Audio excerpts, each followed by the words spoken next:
Bienvenido, ¿cómo está? Hola Tatiana, un gusto de estar con ustedes. Hola, canciller. Queremos iniciar preguntándole, ¿logró Ecuador su objetivo al no asistir a la Cumbre de las Américas? Mire, yo creo que el Ecuador estuvo mucho más presente en la Cumbre de las Américas sin haber asistido físicamente que habiendo asistido físicamente. Porque advertimos con tiempo que una exclusión injustificada de un país hermano no podía aceptarse.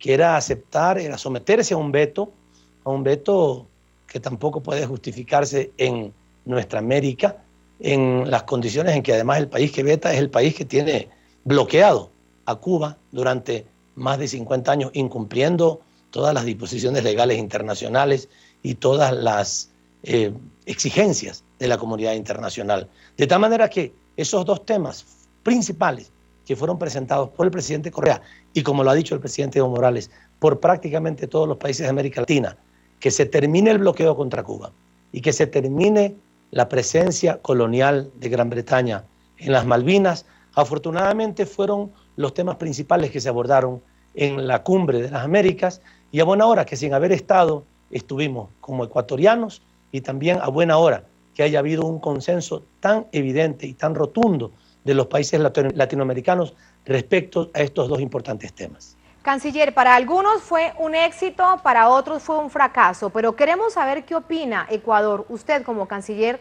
de los resultados de esta cumbre. ¿Considera que hubo avances de alguna manera significativos en los temas trascendentales que presentaron nuestros países? Además del que usted nombraba, por ejemplo, Cuba y las Malvinas, recordemos que también se quería plantear un debate amplio continental sobre la legalización de las drogas. A buena hora que se lo haya hecho. A buena hora que se lo haya hecho, porque ya es tiempo de que despertemos del letargo. Son decenios, 40 años, insistiendo en hacer lo mismo y fracasando en lo mismo. La lucha contra el narcotráfico sigue el mismo esquema desde hace 40 años. Pongamos más policía, pongamos más inteligencia, hagamos esto, pero en el mismo esquema. Hay que pensar si ese es el camino que se tiene que seguir, porque los resultados parecen haber fracasado rotundamente. Tenemos que pensar seriamente y quitándonos el velo de la cabeza de cuál es el mejor camino, y debemos hacerlo colectivamente. Ese es un tema que a buena hora que se discutió, y se discutió con seriedad. Finalmente se resolvió que la OEA debería ser el organismo que entre a analizar detenidamente si esa estrategia que está siguiéndose hasta ahora, que hasta ahora ha fracasado, debe de cambiarse o modificarse radicalmente. Si hay que pensar en otras alternativas, bueno, hay que conversarlo colectivamente con la experiencia que todos hemos tenido. Y los otros dos temas, los principales, la exclusión de Cuba, el bloqueo de Cuba y las Malvinas, que nos permiten además sacar una lección. Yo lo he dicho con palabras muy sencillas, muy populares.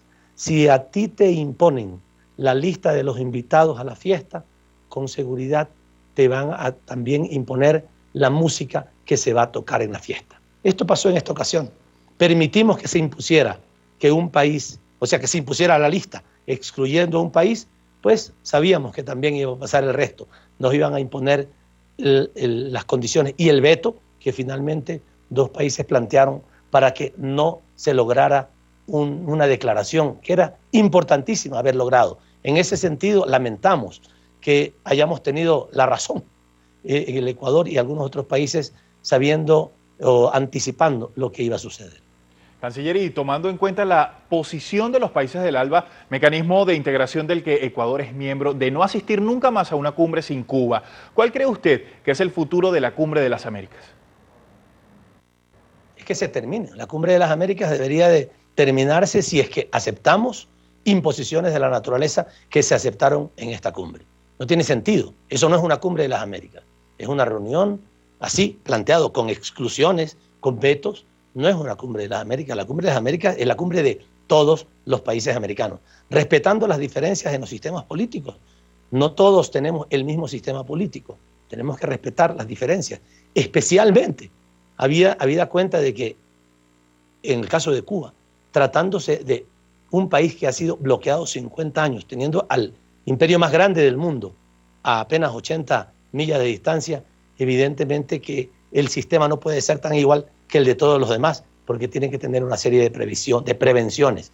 Pero independientemente de eso, tenemos que saber respetar las diferencias que hay entre nuestros países, de tal manera que el destino de la Cumbre de las Américas, si es que respetamos la autodeterminación de todos los países, si nos respetamos mutuamente, respetamos nuestra soberanía, a buena hora que sigan, que continúen haciéndose. Pero si no hay eso, yo creo que está destinado a una desaparición. Para finalizar, canciller, y a propósito del tema, quisiera hacerle esta pregunta. ¿Es la Comunidad de Estados Latinoamericanos y Caribeños, la CELAC, el espacio donde se deberá tratar de manera política, de manera abierta, los temas de la región, fijar posiciones comunes? ¿Cuál cree usted que será el espacio? Y además, ¿cómo avanza este mecanismo de unión entre nuestros países? A mí me parece que efectivamente es, y lo han dicho algunos presidentes, algunos jefes de Estado, la CELAC es el espacio latinoamericano y caribeño para discutir los problemas de nuestros países. Y a partir de esa región debemos de establecer el diálogo, el vínculo, la comunicación con los otros países y con las otras regiones del mundo. En este caso concreto, incluso algunos editorialistas en nuestro país, desafortunadamente, olvidando su condición de ecuatorianos, decían el Ecuador se quedó solo. Y nosotros hemos demostrado, ahora que terminó la cumbre, que nosotros no nos quedamos solos. Quien se quedó solo fue Estados Unidos y Canadá, que ante la avalancha de las posiciones de todos los países de la CELAC, porque prácticamente todos los países de la CELAC tuvieron posiciones comunes, dejaron lastimosamente en una situación de soledad a dos países que no estuvieron en las circunstancias de entender que el mundo ha cambiado, que ya no se pueden seguir imponiendo condiciones y que hay que estar dispuestos a abrir la cabeza, la mente, el espíritu al diálogo y a la relación con los demás países, de tal manera que es la CELAC la que está destinada a cubrir ese espacio que hasta ahora ha sido desarrollado con bastantes bajos, con altos y bajos, pero con bastantes bajos por parte de la OEA y de la expresión de los jefes de Estado, que es la Cumbre de las Américas. La CELAC están haciendo, y yo creo que ahora tiene una enorme oportunidad de hacerse sentir en el espacio americano. Canciller Ricardo Patiño, queremos dar las gracias por estos minutos que concedió a Telesur. Un placer. Gracias a usted. Canciller Ricardo Patiño.